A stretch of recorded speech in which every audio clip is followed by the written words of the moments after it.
Welcome to Nerdmageddon.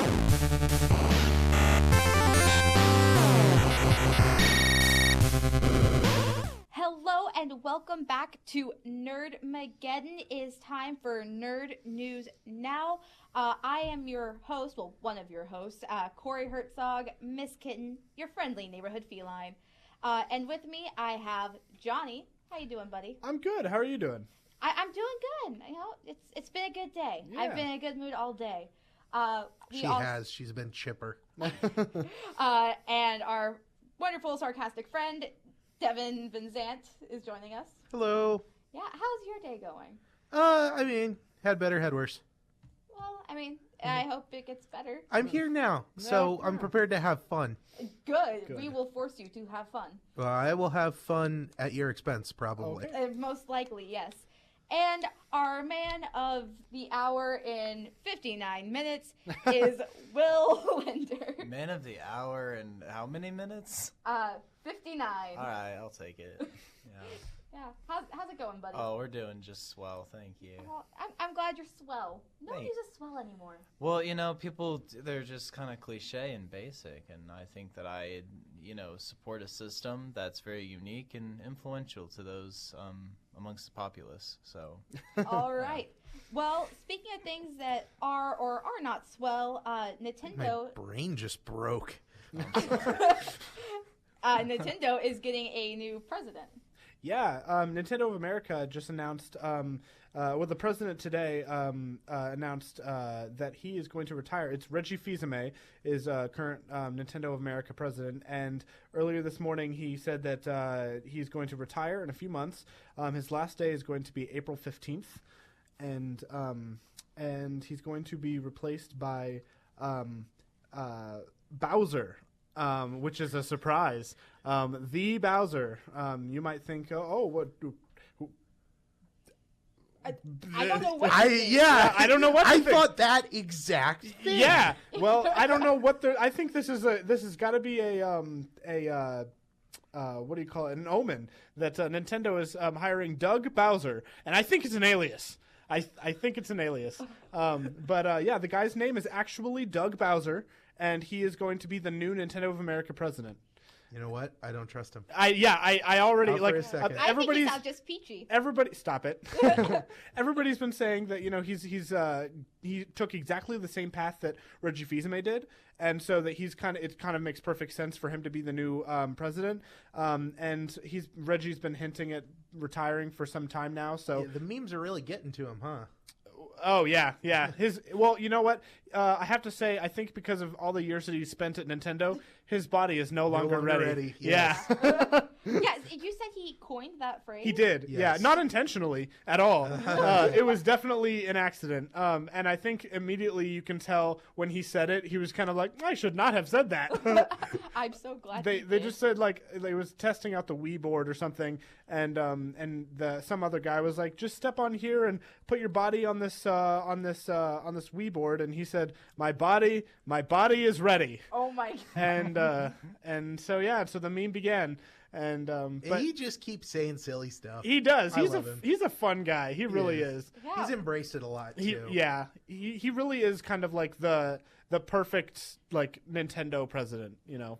Yeah. Nothing will ever surpass Steve Ballmer chanting developers at that Microsoft conference to me. Have you guys ever seen that? No. It's Steve Ballmer, I believe he was like vice president at Microsoft at the time. He's at some convention talking about how much Microsoft loves developers or whatever, and he's like this sort of bigger bald dude, and he's running around there, developers, and he's like running around the room, and he says it for like 6 minutes straight, and he's like red and sweating, and he's like, yeah, give it up for me. Like, Jeez. He is so infectiously happy he can only be a psychopath. Okay. Well, I have no way to transition from that into our next thing, except our good friend, the guy who never leaves, Court Jensen. I love you, buddy. He just posted this comment saying that he loved our good friend Will as 5 in Umbrella Academy. I didn't understand it until like I actually, because I think that somebody else commented like on our Facebook post or something like that. I didn't understand it until like I actually like watched the show, and I'm like, oh, like that's okay. So this all makes sense. I was so curious. So Umbrella Academy has a little bit of a history with Nerdmageddon. Court recommended it our first time that we were ever, going Facebook Live with KNWT. So it's one of the first comics he recommended to us. And it's been turned into a Netflix series that I have finished. Johnny, you finished it. What have you guys been? I have seen like the last 3 episodes. Oh, so only that? It's really interesting in my head. Well, I've just seen like the first episode of it, and I really like enjoyed it. And it was only like the other day. You want to know how it ends? It was like it was only like 2 days ago. Want to know how it like begins? that, but, Very much so. I actually want to because it's Dark Horse Comics, Yes. which is like a really, really awesome comic book company, and I would be really interested in like reading more Umbrella Academy paper version. Just like to see like how it's different, and then I want to watch the TV series probably. But so far, it's really good. Yeah. I love what's up. I really enjoyed watching it. I was a little hesitant at first because I'm like, it just flooded my feed, and that made me not want to watch it because, that's my life. And then I watched it, and Klaus is by far my favorite character. Johnny, don't you be shaking your head. Klaus and Ben are the best characters on there. Hot take. Yeah, that is a hot take because it's who's the druggie? Klaus. I actually I did not like Jasper in the 100, so I was very much prepared not to like Klaus. But I find his character interesting and sort of the arc that he goes through. I find him so endearing. I love him. Do you know the creative team behind Umbrella Academy? Gerard Way. Gerard Way. Like My Chemical Romance. Creator, writer, and a little bit of artist in there, but like that's crazy, man. Yeah. I'm a little surprised they didn't put any of My Chemical Romance songs in it. That's cool. They could have done that so easily, but I feel like that might have been a little bit of a cop out. Probably. Yeah. I loved this season because there were like plenty of twists and turns, and there was one moment, and I won't say exactly what happens. Devin saw it probably, and and Corie definitely saw it, but it was the end of episode 8, and I was watching it with Eli, and we were both, our jaws were like open for like a minute, like we were just Mine like. too. What is going on? And I didn't even believe it because it was just so quick, and it was just, it's like there was a lot of tension between the siblings, and it's just the plot line, the story, the upcoming apocalypse is just the everything. It was everything that I really like all wrapped into one story. Because it had superheroes, it had good family dynamic, and it had really interesting characters that each of the 7 siblings were very unique, and I really, really liked that. Because when I can watch a show and by the end of episode 1, I can tell who is who, and I can tell what their intentions are. I know it's going to be a good show, and it's got good writers, because I hate watching a show and episode 4, I'm like, wait, was she the one that did this, or was she the one that was over here? I had no problem with that this time. So I thought it was a really great, well written, well acted. Everything was great about it. I've zero bad things to say. Yeah, I know what you're talking about because I was like texting you, like live texting you my reactions, and I was so upset. If you don't know the setup, every moment is like that. Yeah, like my jaw. Wow, what is this? I have no idea. But yeah, no, I'm really impressed with the person who played 5 because like they have to be such a young kid, or at least an actor who looks very young, and they pulled that off so well. Yeah. Like. I believe it was Elijah Wood, actually. Daniel Radcliffe, is that you? He only takes really weird stuff. Yeah, I mean, you have to be weird to do Harry Potter. Or Swiss Army Man. I was thinking Equius, actually. I was thinking like Devil's Advocate or something like that. Oh, Horns? Oh yeah, Horns. Yes. I knew it had something to do with the devil. All Anyway. terrific, No, by the way. I actually kind of expected this show. I watch a lot of stuff.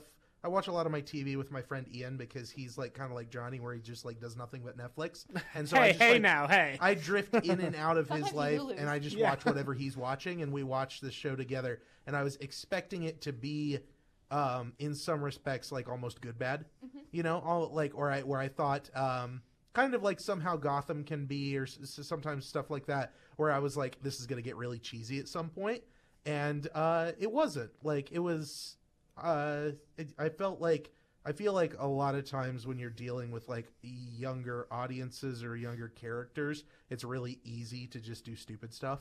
And they did, I thought, a compelling story with young actors, which is not something you see a lot anymore. Yeah. Devin, you haven't seen this, but the dance scene, I guess you guys haven't seen it, but there's a dance scene, and it's one of my favorite things to have seen on Netflix. Which when Luther puts on the record player. Oh, sure. Yes. And yes, yes. they're all dancing in their different rooms. And it pans out to the shot, and it's like a cutout of the house. And it looks like a dollhouse, and they're all like dancing like by themselves in like these different rooms. And it's so great. Klaus is dancing with like an urn, and it's just, I just love Klaus so much. I would lay down my life for Klaus. 5 is my favorite character. I like 5 a lot. Yeah, 5 is really interesting because he's played by an actor who's like 13 or 14, but he's actually playing a character that's like 58. Yeah. And it's really interesting to see that like concept, because that's not something that's very common.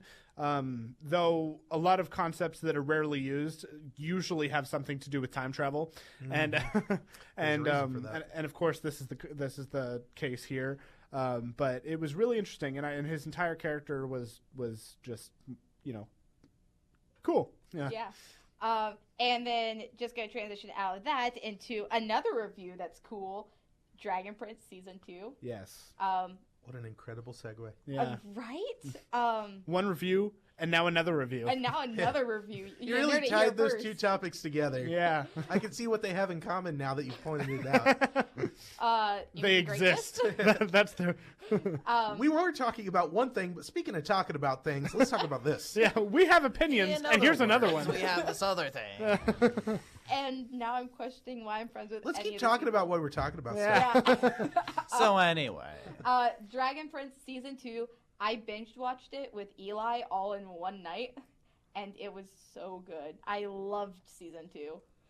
Yeah, I thought it was it was surprisingly, like, I didn't have a lot of high expectations for it because I thought that the first season was so good that the second season just wouldn't be, but I was surprised. It actually did hold up really well. Yeah, I think my favorite part is Mirror Daddy. Oh no. That's the nickname that Eli and I came up with. This one character who looks like my D&D character, and he's great. He's Mirror Daddy. For the longest time, I thought it was a woman on the other side of Me it. too. Yeah, and then he spoke and he's like, "Hello," and I'm like, "Whoa, what's?" Yeah, so it was just it was a weird thing. And then you guys were saying that you were calling him what you were just calling him, which I refused to say, and so then I was really confused. But yeah, What is he, Johnny? his name's Aravos or Avaros, I can't remember. Something like that. It starts with an A, ends with an S. But yeah, I really like the two brothers, Ezrin and Cal. Ezrin and Callum. And yeah, that's the reason that I watched the show is the two of them, because they're like. Their relationship with each other is like really vital to the show, and there's a lot of backstory that you get on Cal or on both of them actually. Yeah. And I really like that they are pushing that forward a lot more because I Yes. really want to know more about the two of them. Another new character that came up who I absolutely adore is Anya, Which one was she? the queen. Yes, the young queen. Yes. Yes. I am a crown without an adult, and you're an adult without a crown. Yes. Iconic mic drop. I loved that. Yeah, because he was just talking like he was insulting her by saying like that she was too young to be a queen, and when she said that, I have a crown. I'm a crown without an adult. I'm a crown without an adult, and you're an adult without a crown. And when she said that, I was just like, oh my gosh, like that. It was just perfect because the bad guy, whatever his name is, I don't remember what his name is. Viren, yes. He is like. There's very few villains that I dislike as strongly as I dislike Viren, and for anybody to say. Like to talk to him like that, to see any character talk like that, especially a little kid, just makes me super happy because seeing him on screen just like really, his interaction with everybody is just so like, he's not just evil, but he's just like he's a jerk, you guys. He's just such a jerk. I really like villains like that. Yeah. That come in and maybe not necessarily it's like a big fight scene or something. It's not such a big deal. They just kind of come in and they're like, I'm gonna kick you guys around for a little bit, and the main character's like, he's so mean. Yeah, like, I kind of like that. Like, I think it's come to a point in TV where we have so many plot twist villains that I think it's about time that we go back to the classic. I'm mean and I'm a bad guy, and that's okay. Like, I am going to be not nice and not pretending to be nice, and he is straightforward with everything, except his actual hidden agenda. He's still kind of slimy, but like he's still very rude to everyone, and I really appreciate that. This new season, it reminded me of Game of Thrones, actually. Yeah, me too. Because we had Anya, the Child Queen, like that's kind of like a Sun Queen, and Daenerys Targaryen with all the dragons and Dragon Prince, Yep. And then Viren, who just wants to push everybody around, reminds me a lot of Joffrey. Yeah.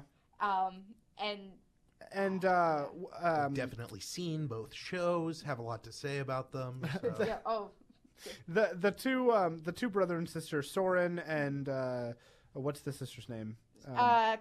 Claudia, yes. Soren and Claudia. I like Claudia a lot. I think that she's a very interesting character. Soren is so bland and not likable that it's just like, and there was like, I know that you really liked him and you thought that he had like a redeeming arc or whatever. I strongly disagree. I didn't say he has a redeeming arc. I just said that like I felt so bad for him towards the end because his whole life was built up to be this one thing and they got taken away from him. Well, I stopped feeling bad when he tried to murder a 9-year-old kid. So because he was maybe the kid had it coming. He did not. He most certainly did not. You're a weird king. This season is just full of so many great little one-liners. Yeah, and that's what I really like in a script. I do hope though, and maybe this is just me personally, but I do hope that we've kind of seen the end of Soren. I'm kind of hoping that that was their way of writing him out. But yeah, well, I hope that you're wrong. I sincerely hope you're wrong. But hey, you know what did get phased out, Johnny? Punisher and Jessica Jones. It sure did. It did. Yeah. So Punisher, Jessica Jones, they're gone. Bye. Bye. No more Netflix. No more Netflix. So reruns. Get rid of your Netflix accounts. Facebook's like fuming on it too. Oh yeah. It's like, well, why don't you take all the Marvel shows out Netflix? And they're like, well, that's kind of what they're doing. They're like, we're gonna. So also contracts. Like, yeah, there's definitely different agreements for each of the shows. Yeah. But I mean, I'm not surprised. I mean, we saw it coming. I am a little disappointed, but on the bright side, we have not yet seen the end of Jessica Jones. They are already filming season 3. Well, they're in post-production. It's over. Yeah, so they're done, and so there will be a season 3 of Jessica Jones, but there won't be anything more after that. So technically, it's not over yet, but they're definitely done making any new ones. So yeah, maybe Hulu, maybe Disney Plus. We'll see. Yeah, I'm thinking it's gonna be Disney Plus just because they're slowly pulling all of their stuff out. And they're already like... Well, they're putting stuff back on Hulu, so I don't get it. I'm hoping it's not on Disney Plus because I really want the Punisher to stay the way it is, and I don't think it's going to be that way. I feel like a lot of people are afraid about that. Yeah, like I love how gruesome the Punisher is, and I mean you can say the same about Luke Cage, Jessica Jones, Daredevil, and Iron Fist, but Punisher is different, I think, because it's just grittier, and that I think the Punisher ever since it's true to form. Yeah, that's exactly how it's supposed to be, and ever since I watched season 2 of the Punisher, I think that might be my favorite show of the 5 of them. Well, technically of the 6 if you count Defenders, but who's counting Defenders? Not you, apparently. Yeah. Yeah. Anyone want to defend that? Oh my gosh. No. Thank you, Will. I do hope it moves to Hulu because I think that would be kind of I think that'd be Seems perfect. appropriate. Yeah, Netflix and Hulu are huge rivals, and to see that Netflix's big series going over to Hulu would just kind of be a slap to the face to Netflix. Yeah. Yeah. So I don't know how to transition into this, but Kingdom Hearts 3. Man, maybe should have given me a signal on that one, huh? But yeah, so No, go ahead. Kingdom Hearts 3 is getting critical mode and a potential DLC. Maybe. All right. So, do we have a DLC confirmed? Do we know it? No, not as Okay. far as I know. So, it would not be very Kingdom Hearts of them to have DLC. That's what their stupid tiny side games are for. But there is, and I'll try to keep this as sterile as possible for you, Johnny. There's a cutscene that came out like a week after the game launched, and it implies further story. I mean, Kingdom Hearts 3 did leave itself open a little in certain places to expanding, but this scene specifically is weird, and it seems like maybe it's very much like the scene at the end of Kingdom Hearts 1, where you see what would eventually become Roxas and the Hood and all that stuff. But at the time, it was, I think, just them showing off. It's similar to that, where it's just like this scene, and you're like, I have no idea what's going on here, but they obviously want us to get excited about something. So there's talk of that. The big news is through using a PS4 save wizard. They're not data mining the game. They haven't hacked the game. They're just editing their save files and seeing what happens. But they did manage to bump one of their save files up from a proud mode, which would be the highest there is now, to what they think may be a scrapped or planned for the future critical mode. It does like 50% more damage, and like it's the challenge mode. I think it's pretty standard for like the new Kingdom Hearts releases to have a critical mode. Do you think, does it leave it open for Sora to come back or no? Yes, Sora is in that scene. Oh, okay, good. Yeah. Because I kind of want there to be more Sora. Yeah, no, Kingdom Hearts 3 actually kind of implies that it's sort of the closing of that story, but then that scene, it has Sora in it, so you've got to assume he's still important. Okay. You know? Okay. Yeah. And so with that, we are going to move into our new segment of a board game review. Johnny, take it away. Okay, so one new thing that we're doing this semester is we're bringing our board games to life. Last semester, we brought Clue and Betrayal to life, and this semester we're doing that with a bunch of others like Sheriff, Onitama, and a few others. So this week is Onitama. And so we played this earlier this week, and essentially it's a simpler game of chess with a little bit more variance in your move options, and it's just taking over, trying to defeat the king or getting into the other person's base, and it's pretty straightforward, and I like it because I can't play chess. So what did you guys think? I concur. I like it because I'm not very good at chess. I gave chess a good try. I think maybe if I like really went at it, I could figure something out. But I hit a certain skill level and then just absolutely plateaued. So this was kind of a neat take on that. That was a little bit easier to play, I feel like. I think it's really funny how like we have all these like complicated like board games that I can't figure out, and then we play something like so simple like Onitama, where it's just like, oh, like move this guy over here. I'm like, well, that's it, and they're like, yep. So it's a nice, fun, family fun game that you can play with your friends. So, yeah. Yeah. I enjoyed it. I lost both times I played. But I definitely enjoyed it because I also am terrible at chess because I'm not that bright. And so, yeah, I enjoyed playing it against Devin and Johnny. I just thought that was a lot of fun because we were all in it together. So let's give a... Sounds like me and Johnny were in it against you. That's true, but when are you guys not? That's a better question. So we're going to go ahead and do our ratings. Johnny? I would give it 7 out of 10 unique dragon moves. I will give it 8 out of 10 crane kicks. 7.2 squares that you can move to. And I'm going to give it a 6.2 cobras. Okay. Yeah. So that is all that we have for you guys. This has been Nerd News Now with me, Corie, Johnny, Devin, and Will. For our Facebook viewers and our KZLX listeners, we will be right back. But for everyone else, as always, You nerd it here first.